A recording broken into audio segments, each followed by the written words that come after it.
सिपाही, राजा, रिबेल्स जो विद्रोह कर रहे थे अंग्रेज़ों के खिलाफ, उनको फांसी की सज़ा दे दी गई। तो अंग्रेज़ों ने ये भी बोला, अगर आप लोग हमारे साथ दोबारा आ जाओगे भाई, आप लोगों का लैंड आपको हम लोग वापस दे देंगे, और जो राजा है भाई, आपका जो अडॉप्टेड सन है उसको भी हम लोग मान लेंगे, अगर आप ये रिबेलियन जो है ये बंद कर दो, नहीं मानोगे तो हम आपको मार देंगे। इस तरीके की बातें अंग्रेज़ों के द्वारा कही गई। तो आफ्टरमैथ, जब ये सब कुछ खत्म हो गया, इसके बाद क्या हुआ, ब्रिटिश ने रीगेन कर लिया कंट्रोल पूरी की पूरी कंट्री में। 1859 आते आते 1859 तक अंग्रेज जो है दोबारा से हमारे देश की सत्ता पर काबिज हो गए थे, but they could not carry on ruling the land with the same policies any more. But जो पॉलिसीज उन्होंने बना रखी थी कि भाई राजाओं के जगह हड़प लेते थे, ये सब पॉलिसीज़ तो उन्हें चेंज करनी ही पड़ती, वरना दोबारा से विद्रोह होते। तो उन्होंने काफ़ी सारे चेंजेस लेकर के वो आए। वो क्या क्या थे अभी देखते हैं। काफ़ी सारे चेंजेस जो लाए, उनमें से ब्रिटिश पार्लियामेंट ने एक्ट पास किया 1858 में, और जो ईस्ट इंडिया कंपनी थी ना, उसकी सारी की सारी पावर दे दी गई ब्रिटिश क्राउन को, in order to ensure more responsible management of Indian affairs. तो पहले मैंने आपको पिछले वीडियो में भी बताया था, ये जो पहले हमारे देश पे राज चल रहा था ना लगभग 100 साल तक, वो ईस्ट इंडिया कंपनी का था। मतलब एक प्राइवेट कंपनी थी, बट सरकार इसका साथ देती थी, अंग्रेजी सरकार।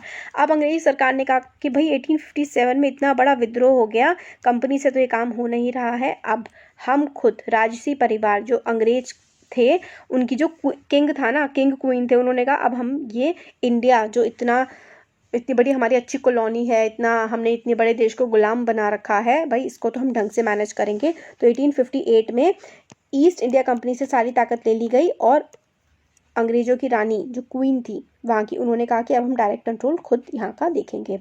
जो ब्रिटिश कैबिनेट का मेंबर था ना, कैबिनेट क्या होता है देखिए, ये है इंडिया का एग्जाम्पल। इंडिया और ब्रिटिश में सेम चलता है पैटर्न गवर्नमेंट का। ये पीएम है, प्राइम मिनिस्टर है। प्राइम मिनिस्टर के अलावा बाकी सारे काफ़ी सारे मिनिस्टर्स होते हैं, आपने देखा होगा, लॉ मिनिस्टर होते हैं, होम मिनिस्टर होते हैं, defence minister, finance minister, education minister, काफ़ी सारे मिनिस्टर्स होते हैं। तो जितने भी प्राइम मिनिस्टर के मिनिस्टर्स होते हैं ना, सब मिल करके क्या बनती है, कैबिनेट बनती है। इसी तरीके से ब्रिटेन में भी अंग्रेज़ों की वहाँ पे कैबिनेट होती है। तो 1858 में कहा गया कि जो ब्रिटिश कैबिनेट का मेंबर है ना, उसको सेक्रेटरी ऑफ स्टेट इंडिया का अपॉइंट कर दिया जाएगा। तो इंडिया का सेक्रेटरी ऑफ स्टेट अपॉइंट कर दिया जाएगा ब्रिटिश कैबिनेट के एक मेंबर को, और वो सारे के सारे जो इंडिया में काम होंगे ना, उसके लिए रिस्पॉन्सिबल होगा ये सेक्रेटरी जो इंडिया में अपॉइंट किया जाएगा। He was given a council to advise him called the Indian council.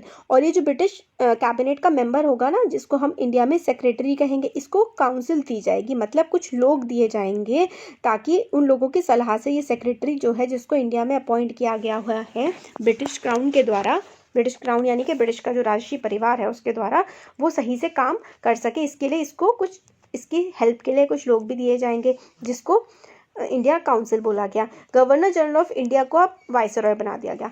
पहले क्या था, जो हेड होता था ना इंडिया में, पर्सन जो सारा काम देखता था अंग्रेजों का, उसको गवर्नर जनरल कहते थे। अब गवर्नर जनरल से उसका नाम क्या बना दिया,